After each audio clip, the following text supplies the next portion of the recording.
Take 57. Oh, 57, because this is the last one, and if I don't do it, I'm deleting my channel.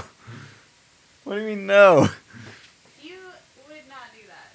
You don't even know that. I do. I'm deleting my goddamn channel. What's going on, everybody? Getting thematic with the sweatshirt again here. Today was the Great American Eclipse, the thing I have been waiting for months. Went outside, almost got to totality, and then it got cloudy. And then it rained. Nature, you're so beautiful but so fickle! But today I am filming the second of the two videos I had promised after Booktubeathon, looking at two of the books I had read during that week a little bit more. I just thought that some of the thoughts I had put forth during that initial wrap-up video didn't flesh out my thoughts on both of these books to their full extent. And so the first one was the Dharma Bums. I had both negative and positive things to say about it. And because of that, I wanted to make sure to not just leave it with simple ideas. I wanted to make sure it was well known why I had the negative feelings, and then kind of round it out with, like I had said, the beautiful scenery and whatever else. But definitely check that video out. That was from a couple weeks ago.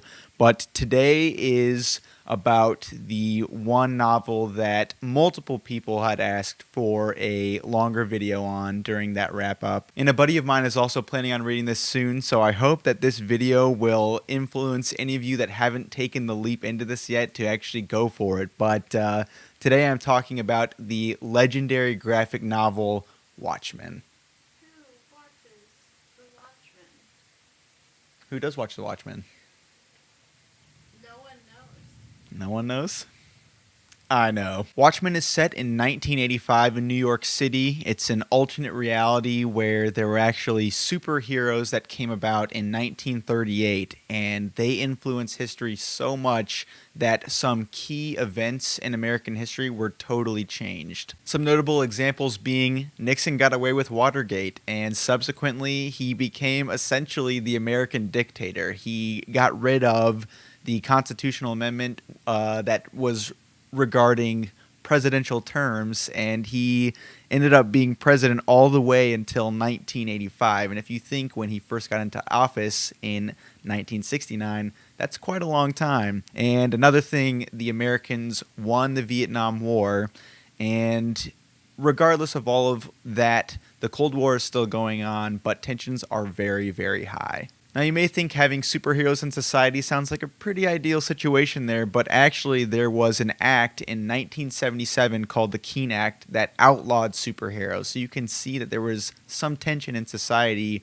with these masked heroes, and you could say that they weren't necessarily keen of those guys. Ha ha ha ha. You proud of yourself? Keen! With that act, most of the superheroes had hung up their capes, but there are two superheroes that are still around and are actually hired by... Whoa.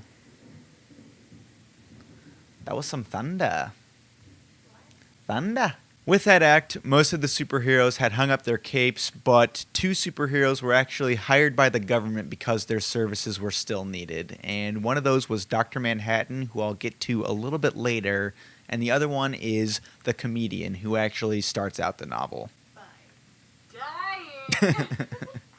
The comedian's body is found on the street of New York City, and that really gets the whole novel rolling there. You are wondering what exactly caused this to happen. What made this superhero have this terrible ending? And that's exactly what Rorschach wants to find out. He's a third superhero that's operating outside of the law, and he wants to figure out how exactly the comedian got thrown out of a New York skyscraper to meet his bitter end on the street below. Rorschach and the comedian worked together back in the day before the Keene Act went into effect, and they actually had a whole group of superheroes that they had worked with, and something is fishy to Rorschach. He's starting to write in his journal, thinking that there might actually be some conspiracy going on here.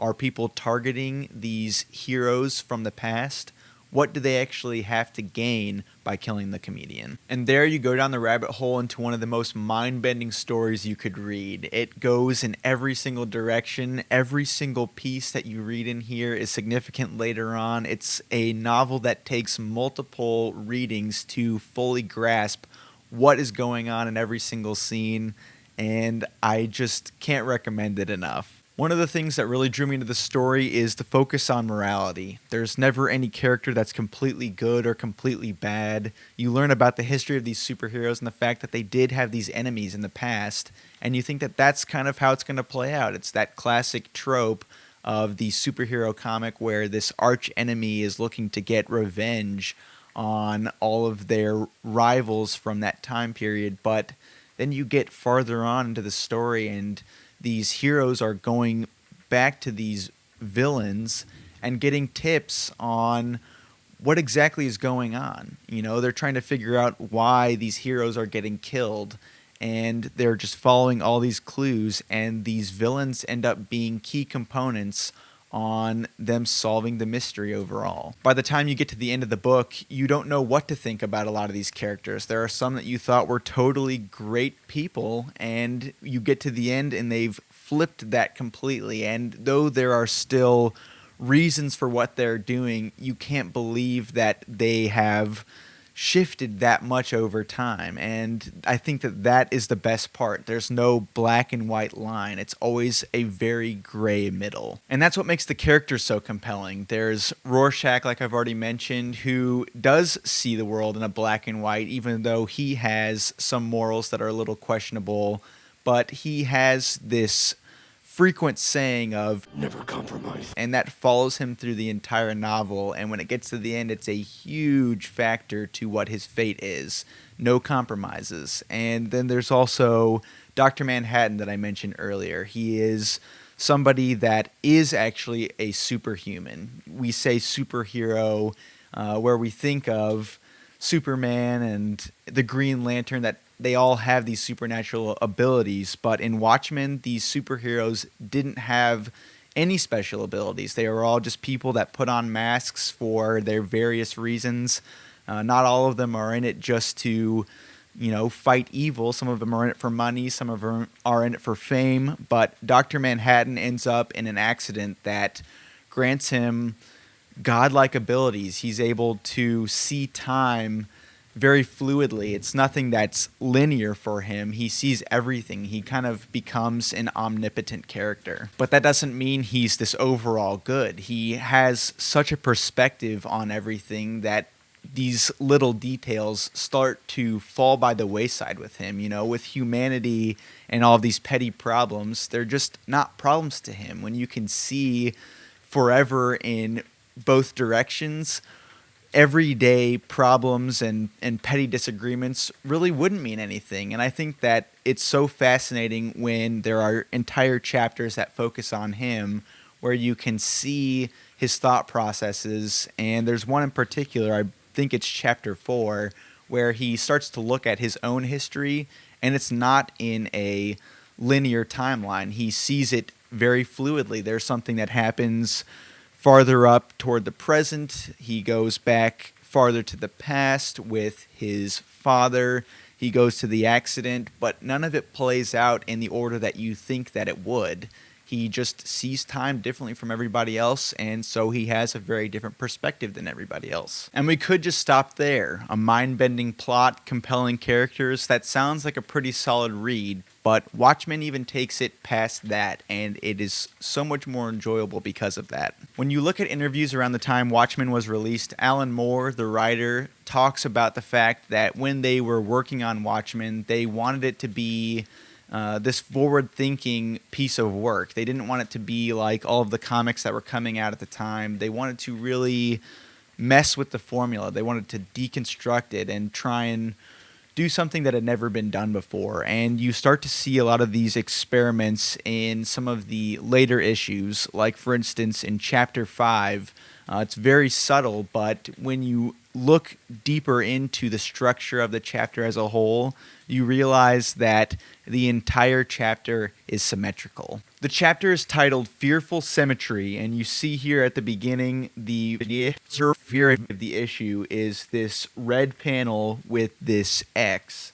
And then you get to the very first page and you see that these 9 panels creates a red X. There's red, red, red, red, red. Now we flip it over here to the end of the chapter, and again, you see that symbolism with the red X, red, red, red, red, red. But it doesn't just stop there. When you realize that the entire chapter is symmetrical, you get to a very definitive centerpiece here, where it's the V of the Veidt Corporation, and it's another main character, Adrian Veidt, who is right here in the middle, and it separates that V perfectly. And then when you go from the middle outward, you start seeing that the panels match up on either side. There are certain scenes that when you look at the symmetry of them, it starts to make a lot more sense. There's one where it has one of the main characters in the foreground and the other main character in the background.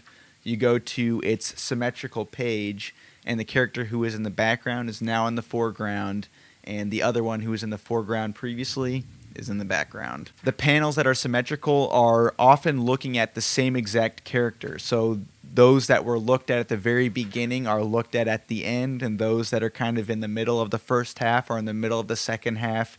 And it's something that you could easily miss, but when you notice it, you realize that this was a chapter that probably took a lot of time to plan, and it doesn't ever take you out of the story. When I first read it, I hadn't really noticed it, but when I looked at it later, I couldn't believe that something that was planned out that heavily actually was very smooth and added a lot to the story, and there's so much more than that in here. You'll often see Alan Moore and Dave Gibbons credited for Watchmen, but there's also a third name that you'll see right alongside the two of them, and that's John Higgins. And while Alan Moore wrote and Dave Gibbons illustrated, John Higgins actually had a very important task of coloring the novel. And this ends up playing a huge part as well. When you get to chapter 6, at the very beginning, there are these brighter colors that kind of seem out of character. You know, there are these lighter pinks and oranges and reds, and it starts to look at the history of Rorschach. And as you go down the line, you start seeing the colors get a little bit darker and a little more grim, and by the time you get to the end, there's more shadows and there's a lot of more gruesome imagery, and you see that transformation over time, and it's all done with that color. And even past the structure of the novel and the colorization of the novel, there's also a heavy reliance on symbols. The smiley face finds its way into many, many scenes of Watchmen, and there are different interpretations as to what it means when it pops up in those various scenes. But here at the beginning, you see it with the blood stain for a symmetrical object, and you see that there's now asymmetry that is added into that symbol, and you can tell that something has gone amiss and there's going to be consequences because of it. It also begins to look like a clock. You see the blood finds its way to the middle, and it looks like it is the minute hand. And as you get later on into the novel, you see that that ties into later images of the doomsday clock that we've seen many times. That signals the end of humanity and the beginning of nuclear holocaust. And it's a symbol that ties in multiple ways, and as you read through, you'll start to see them, but it just shows how deep this novel goes if you want to take the time to put in the effort to analyze what's going on every page. Overall, I just love the new take on the superhero genre. I know there are other comic books that do this as well, but this was the first one that I really got into, and I like that it was a limited series. It didn't get into any superheroes that I had known previously, and these were all original characters that were created for this limited series, but I just thought it was great how they were able to analyze these heroes in context. It's not something where this superhuman flies in and everyone's just all good with it, like, oh, he's saving the city. But when you look at superhumans like Dr. Manhattan and how conflicted they are and how this power doesn't necessarily mean that they're all in for humanity, you know? They kind of get separated from the pack, and all of these other superheroes that don't have these powers, they're not just in it to be a good person. There are other motivations that get them out on the streets doing what they're doing.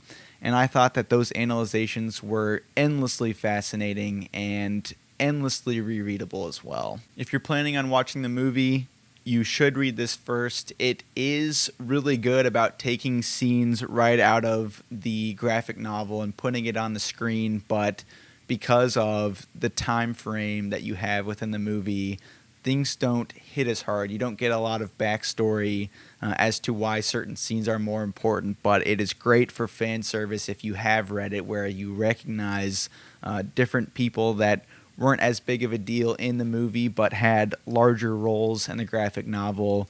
And so definitely read it first, but if you do want that supplemental piece, then the movie's great afterward. And it is kind of a good rereading because it is so loyal to the graphic novel, despite the fact that there is a pretty significant change at the end. It's the same general idea of what happens, but a central character gets drawn in quite a bit more, and you'll know exactly what I'm talking about when you get to it. But I think that was the only thing that I'm a little conflicted about. I think it was done a lot better in the graphic novel, but I know other people have said that they like the movie's interpretation a little bit more. But read this first, get everything you can get out of it, and then watch the movie next. And I want to hear all about it because I know you're going to read it now, right? Lord knows how long this video is going to be, but that is a lot of why I found Watchmen so compelling. I really do hope you pick it up, and I want to hear all about it in the comments.